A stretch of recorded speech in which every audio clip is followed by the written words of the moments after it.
Hello friends, YouTube channel make mathematics easy with Manoj Bohna में एक बार पुनः आप सबका स्वागत है।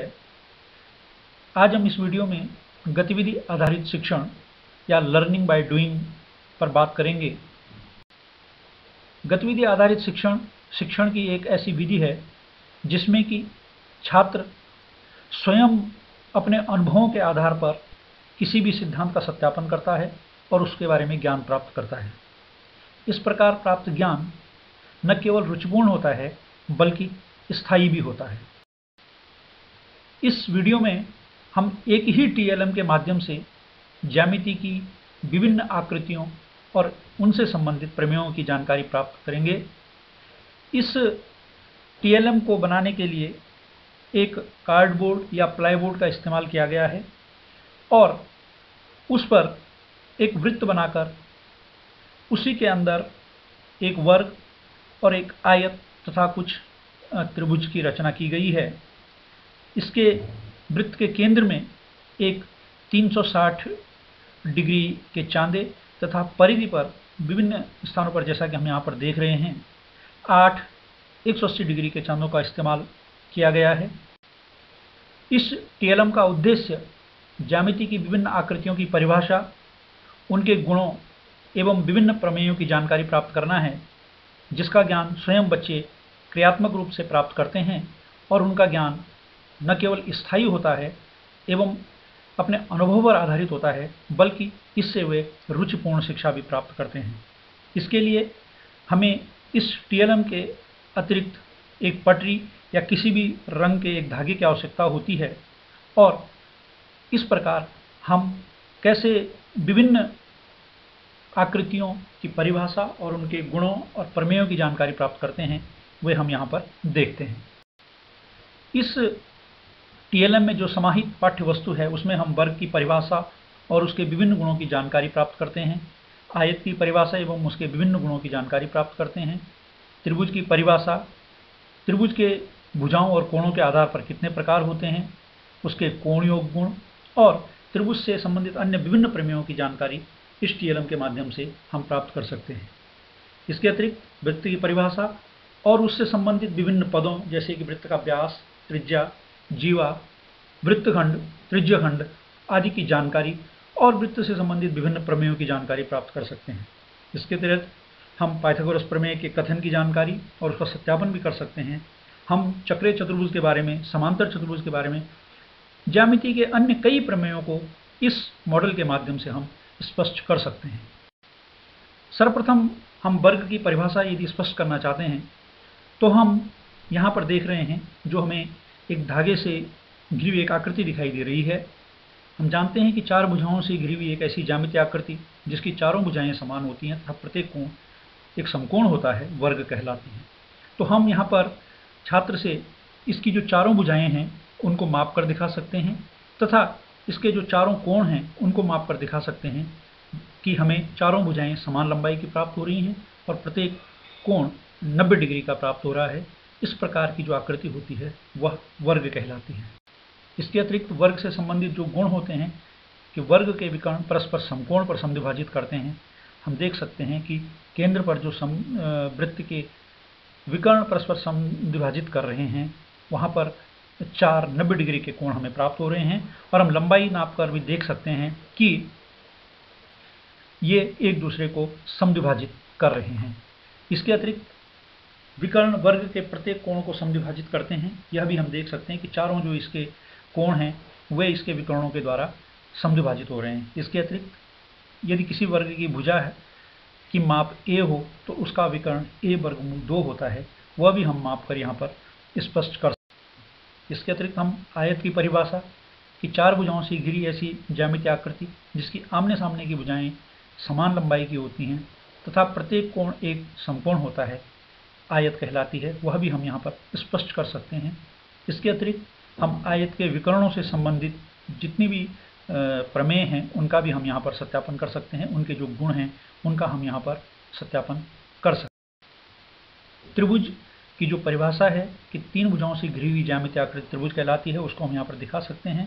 विभिन्न स्थितियों में हम त्रिभुज के बारे में यहाँ पर स्पष्ट कर सकते हैं। त्रिभुजों के प्रकार कि त्रिभुज भुजाओं के आधार पर कितने प्रकार के होते हैं या कोणों के आधार पर कितने प्रकार के होते हैं वह हम बता सकते हैं।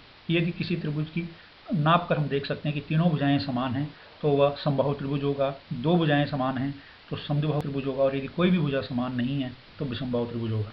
इसके अतिरिक्त हम कोण के आधार पर देख सकते हैं कि यदि प्रत्येक कोण की माप 90 डिग्री से कम है अर्थात तीनों कोण न्यून कोण हैं तो वह न्यून कोण त्रिभुज होगा। यदि कोई एक कोण समकोण त्रिभुज है, शेष दो कोण निश्चित तौर पर न्यून कोण होंगे तो ऐसा जो त्रिभुज होता है वह समकोण त्रिभुज कहलाता है। और यदि त्रिभुज का कोई एक कोण 90 डिग्री से अधिक होता है तो वह अधिक कोण त्रिभुज होता है। तो यह हम नाप कर बता सकते हैं कि इस स्थिति में कोण न्यून कोण होगा, इस स्थिति में कोण समकोण होगा और इस स्थिति में कोण अधिक कोण त्रिभुज कहलाएगा। इसके अलावा हम त्रिभुज के कोण योग गुण, जिसके अनुसार त्रिभुज के तीनों कोणों का योग 180 अंश होता है, वह भी हम यहाँ पर स्पष्ट करके दिखा सकते हैं। प्रत्येक स्थिति में हम कोणों की माप ले सकते हैं और हर बार योग करके हम दे सकते हैं कि तीनों कोणों का योग हमें 180 अंश प्राप्त होता है। इसके अतिरिक्त हम समान भुजाओं के सम्मुख कोण समान होते हैं, यह भी यहाँ पर स्पष्ट कर सकते हैं।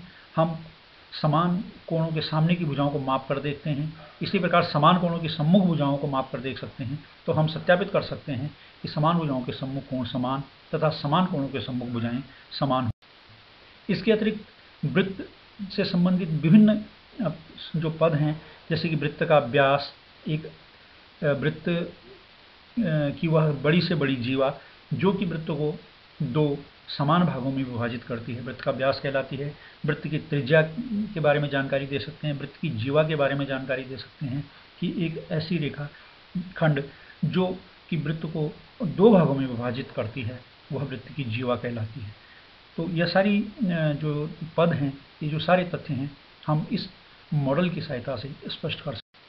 इसके अलावा हम वृत्त खंड तथा त्रिज्य खंड के बारे में जानकारी दे सकते हैं कि यदि किसी जीवा के द्वारा वृत्त को दो भागों में विभाजित किया जाता है तो छोटा भाग लघु वृत्तखंड और बड़ा भाग दीर्घ वृत्तखंड कहलाता है। इसी स्थिति को हम इस तरह से स्पष्ट कर सकते हैं कि यदि कोई जीवा वृत्त को दो समान भागों में विभाजित करती है तो वह जीवा वृत्त का व्यास होती है। इसी प्रकार हम यदि दो त्रिज्याओं के बीच का जो क्षेत्र होता है उसको त्रिज्य खंड कहते हैं। यदि छोटा क्षेत्र है तो उसको लघु त्रिज्य खंड तथा जो बड़ा वाला क्षेत्र होता है उसको हम दीर्घ त्रिज्य खंड कहते हैं। तो इस प्रकार हम वृत्तखंड और त्रिज्य खंड के बारे में भी जानकारी स्पष्ट कर सकते हैं। हम वृत्त से संबंधित विभिन्न प्रमेयों, जैसे अर्धवृत्त में स्थित कोण समकोण होता है, हम किसी त्रिभुज की एक भुजा वृत्त के व्यास को लेकर शेष परिधि पर किसी भी तरफ हम कोण बनाकर देखते हैं तो हर बार हम देखते हैं कि परिधि पर जो कोण बन रहा है वह समकोण अर्थात 90 डिग्री का बन रहा है। और विभिन्न स्थितियों में हम इसको सत्यापित करते हैं जिससे कि स्पष्ट होता है कि अर्धवृत्त में स्थित कोण समकोण होता है। गणित की एक बहुत ही महत्वपूर्ण प्रमेय कि वृत्त के किसी चाप या जीवा द्वारा केंद्र पर अंतरित कोण शेष परिधि पर अंतरित कोण का दोगुना होता है, इसका सत्यापन हम यहाँ पर कर सकते हैं कि किसी एक चाप को लेकर या किसी एक जीवा को लेकर हम केंद्र पर अंतरित कोण की माप करते हैं और उसी जीवा के द्वारा हम शेष परिधि पर अंतरित कोण की माप ज्ञात करते हैं और हम पाते हैं कि प्रत्येक दशा में केंद्र पर अंतरित कोण शेष परिधि पर अंतरित कोण का दोगुना प्राप्त होता है। अलग अलग चापों के द्वारा या अलग अलग जीवा के द्वारा छात्र इस सिद्धांत को सत्यापित करके देख सकते हैं और कई बार करने के बाद उनका ज्ञान स्थायी रूप से इस बारे में हो जाता है कि केंद्र पर अंतरित कोण शेष परिधि पर अंतरित कोण का दोगुना होता है। इसके अतिरिक्त हम चक्रीय चतुर्भुज की परिभाषा, एक ऐसा चतुर्भुज जिसके चारों शीर्ष किसी वृत्त की परिधि पर स्थित हों तो ऐसा चतुर्भुज चक्रीय चतुर्भुज कहलाता है।